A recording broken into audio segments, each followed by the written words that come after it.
7:46 a.m. This is News and Views on Salam Media, and our next guest is Professor Salim Vally. He is a member of the Palestine Solidarity Campaign, coordinating committee member of the SABDS coalition, and also a professor at UJ. We're going to be talking to him about Al-Aqsa Week. We spoke with Maulana Ibrahim Musa yesterday, and I think that we need to keep on talking about Al-Aqsa Week, and we need to conscientize people why this is so important in the midst of this genocide taking place in Gaza.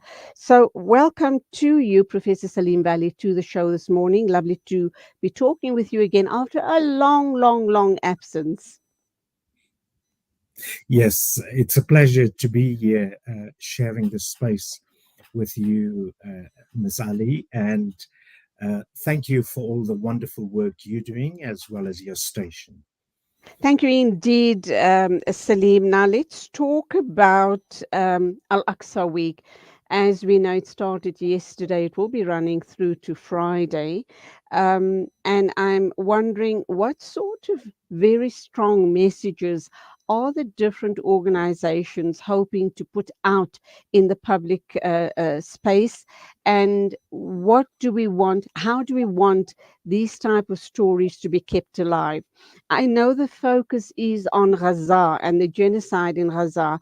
I spoke with the tour operator yesterday about Al-Aqsa, and he is saying, please, good people, don't stop coming to Al-Aqsa. The Palestinian people are wanting you to come and pray in Al-Aqsa and support the people of Jerusalem. Where do you stand on all of this? I think absolutely. I mean, I would agree with the sentiments. This year, particularly, obviously, Al-Aqsa Week has more significance, more importance than ever before. I don't need to give you the statistics. I think your listenership is well aware of the genocide, what Palestinians are going through in Gaza primarily, but also in the West Bank, in occupied Jerusalem, and elsewhere. I mean, it is a genocide. There's absolutely no doubt. The South African case at the ICJ, very meticulously compiled, made a very compelling read, and it explained in detail. It cannot be denied. I mean, at the moment, most of the Palestinians in Gaza are starving. This is apart from over 30,000 people killed, including those who are under the rubble, and close to 15,000 children. And 75% are children and women and the elderly. And the atrocities continue on a day-to-day basis. So it's vital that we raise our voices more than ever before. This is a crime of all crimes. That's how genocide is described. And we need to do everything in our power to speak out against these atrocities, this injustice, to call out and expose those in the North, in the US government, the German government, the British and countries in the EU for their duplicity, their hypocrisy, and being actually accomplices of the genocide. They are genociders. They supply Israel with military support, give it diplomatic cover, political cover. And Germany, has sided with Israel at the ICJ. So we must do everything in our power to, in this week and beyond. There's also the Israeli Apartheid Month in March. There are activities, Julie, all the time throughout the country, in big cities, small cities, in towns. And we need to encourage our people to do this. We have the support of the Minister Pando, of most of the intellectuals and academics in our country. We just heard Advocate Madonsela. There are many people like her who are speaking out, and so we need to do what we can. This Friday, this Juma, on the 5th, we are having a picket outside the Goethe Institute, which is the premier cultural organization of Germany, to express our dismay of the appalling behavior of the German state. Not only are they supplying Israel with military hardware, um, they are repressing their own people and Palestine solidarity activists throughout the world, and particularly cultural activists who have taken a stand against the genocide.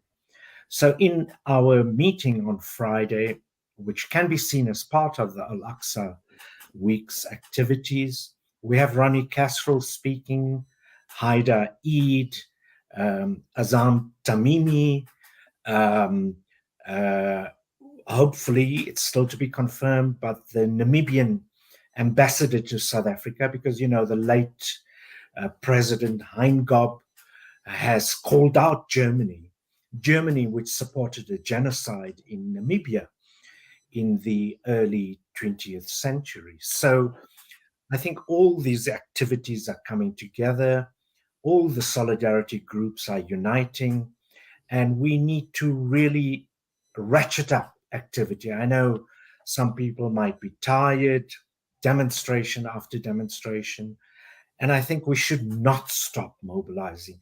Bombs are not falling on our heads. Our kids are not dying. Our elderly people are not dying. And Gaza is really an extermination camp. It's a graveyard for children. And I think we have the possibility of making our voices heard. And we need to convince those in our country that we have to do this. It's an extension of our values, of our constitutional values, and our own history against apartheid and colonialism. And, I'm confident that the BDS campaign, the Boycott, Divestment, Sanctions campaign, will be ratcheted up, that we note that there are South Africans still, despite everything, who are joining the Israeli occupation forces. And we need to charge them, we need to prosecute them. They are murdering Palestinians, largely women and children. And that's unconscionable. So we ask on the NPA and our government to really finally, after years of beseeching them, to do the right thing as they have been doing at the diplomatic and international law level. Thanks, Julie. Okay, I'm going to make a couple of comments, regarding the responses you've given me, and I'll let you then respond to my comments. You spoke about the President Heingob. Very sadly, we were meant to have had him on our show last week to talk about, his thoughts on the genocide, because he claims that the Germans, and we do know, also were genocidal as far as his country is concerned, and back in the day nearly wiped out the entire population of the Nama people, etc. Sadly, he's passed away a few days ago, but I'm so glad that he did make that very strong statement. When we look at the stance that Germany has taken, I kind of wonder, are they doing that to rid themselves of this collective guilt of theirs, their collective guilt on the Holocaust in the 40s, the Holocaust on the Jewish people? And then, ironically, the question needs to be asked: the very people whose ancestors were victims of the Holocaust are the same people who are perpetrating exactly the same thing, if not worse, on the people of Palestine. And to note, let's underline this, they are the illegal occupiers of the land of Palestine. Your thoughts? Yes, absolutely. I mean, the late President Heingop, as well as the former First Lady, have expressed it very well. And so has our uh, UN Special Rapporteur on Health, Dr. Tlaleng Mofokeng. You know, they've all said that Germany, which has committed more than one genocide, of course, in Namibia and in Germany, are now putting pressure on the country, South Africa, that suffered apartheid colonialism, that is exposing another genocide. And it's exactly what you've said. You know, the raison d'etre of the modern German state is based on their on assuaging the guilt. And Palestinians had nothing to do with the Holocaust. By the way, the Holocaust was definitely against primarily Jewish people, 6 million Jews, but also many other people. There were 3.3 million people from the Soviet Union at that time. There were over a million people who were non Jewish Poles. There was the Roma and Sinti, disabled people, gay people. So, the Holocaust was all of these people. And instead of reckoning with this past, the Germans are, in a sense, passing on this guilt to people who had nothing to do with the Holocaust. And in a sense, they are continuing the Holocaust because Palestinians are also victims of the Holocaust. What happened shortly after was the Nakba. So the Nakba, which is ongoing now, the Nakba has never stopped, of course, but the Nakba in 1947, 1948 can be directly linked to the Holocaust. So, besides Jewish people and others I've mentioned, the Palestinians are also victims. So, it's an irony, and it's something that Germany has conflated anti-Semitism, which is real, of course, with anti-Zionism, and any criticism of Israel is seen as anti-Semitic, and that doesn't hold any longer. People have been speaking out, including Jewish people in South Africa and around the world, saying not in our name. And the German state, through their cultural organizations, have been silencing, repressing, pulling the funding from cultural activists. So some of our famous cultural workers in South Africa, including the playwright Mike van Graan and others, have taken the lead to call out these cultural organizations in Germany, which is an extension of state policy. So what you are saying is really correct, but I don't think the world is going to be held ransom to Germany's own horrific past any longer.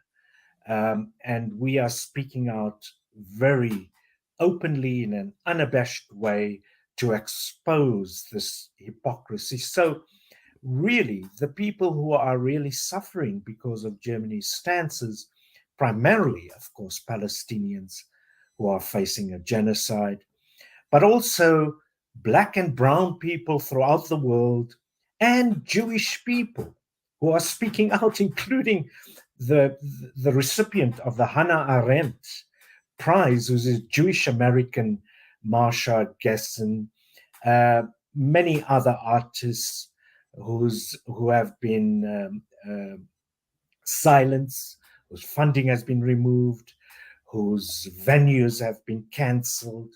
So this is continuing to happen.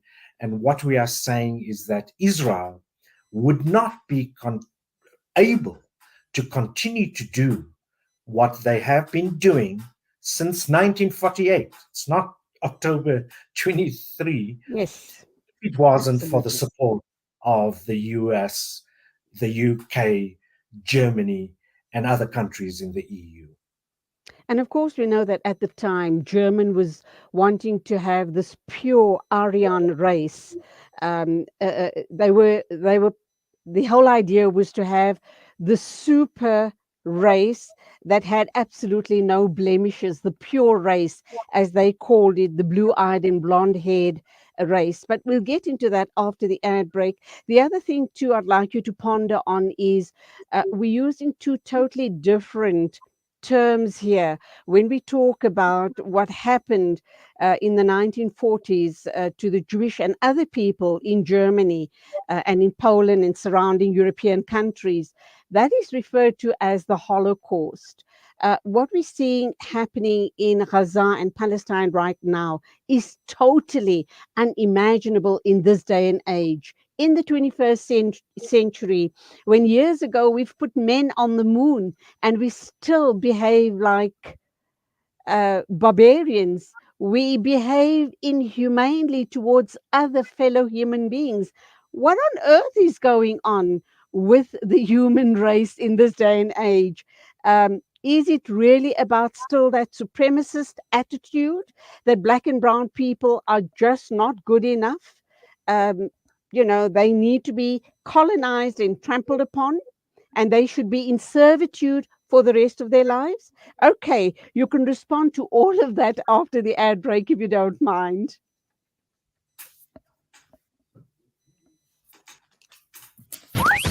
This is Salam Media.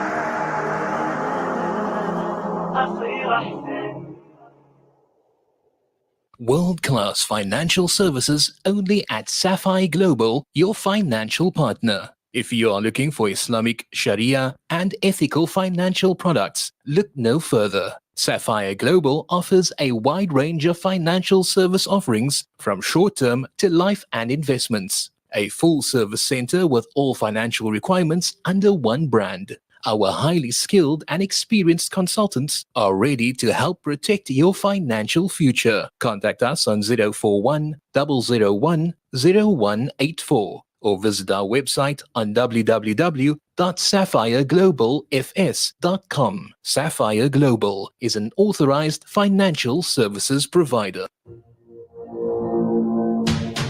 The people of Palestine need your support now. Africa Muslims Agency is on the ground, already providing food, medication, and emergency supplies in Gaza. Donate any amount to Heal Palestine at africamuslimsagency.co.za. Africa Muslims Agency, empowering, educating, inspiring. Shimmer, sparkle, captivate.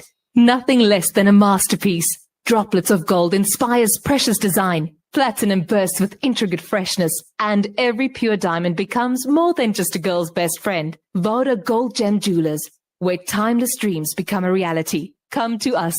We tailor-make designer gold, platinum, and diamond jewelry. Trade in or remodel your old gold. Clad yourself with classy name-branded watches. We offer insurance valuation and free zakat calculation. Visit us at 534 Ridge Road, Overport, or call 031 208 9142. Voda Gold Gem Jewelers, manufacturers of fine gold and diamond jewelry.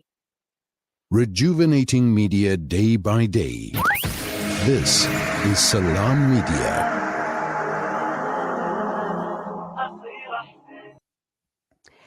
The time is exactly 8:55 a.m. Don't forget that on the top of the hour, we will be joining our news correspondent, and that, of course, is I Jadwit. But right now, in the next 5 minutes, we still are in the company of Professor Salim Vally. He does lecture at UJ, but he's also a member of the Palestine Solidarity Campaign, coordinating committee member of the SABDS coalition. And as I've indicated, he does lecture at UJ. It's in fact a professor. Welcome back, Salim. And of course, I threw a whole book at you with comments and statements. Would you care to respond, please? I think you've really, Julie, answered your own question. I think essential to all of these genocides, plural, is a very deep-seated racism, which justifies all of it. Whether we're talking about what the Belgians did to people in the Congo, Congo. where 10 million people were killed, whether it's the North Atlantic slave trade and the founding of the United States of America, where millions of people were taken from Africa and treated in the most appalling, horrific, savage manner. Whether it's what happened in Germany in the 40s and in Europe in the 40s, whether it's the massacre of Bosnians, and now Palestinians, or Namibians in the past. It's almost as if it's part of the DNA of European countries and the US, and they haven't come and adequately dealt with that savage past, which continues today. So I think one has to bear that in mind. There's all kinds of justifications that are necessary. The dehumanization of a people in order to carry out such brutality and barbarism and savagery. And Palestinians have been dehumanized. Islamophobia in the West, for example, contributes to this dehumanization. And I think that when people resist, when the colonized resist, as the Palestinians resist, you need to justify why you're taking this action. And it's the right, according to international law, of people who are being occupied, who face settler colonialism, to resist. So we, as the BDS coalition, while we call for boycotting, divestment, and sanctions against genocidal Israel, we also recognize the people who are oppressed, facing genocide, like Jewish people and others in the Warsaw Ghetto in Germany, like others who fought for their independence in Africa, South America, and Asia. They do have the right to resist. So I think that it's important that we say these things publicly, and we recognize that what Palestinians are facing are what indigenous people in the Americas, what the Congolese and others have faced, as well as people in Europe have faced. But essential to the genocide is a dehumanization of people. It is the racism that is inherent in justifying this barbarism.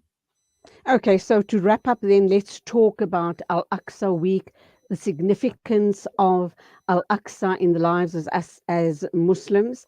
And Alhamdulillah, as you and I speak today, we do know that it's pretty quiet in that part of Palestine. In fact, the tour operators, as I indicated earlier on, is encouraging South Africans and other people all around the world to visit Al-Aqsa and to support the people of Jerusalem.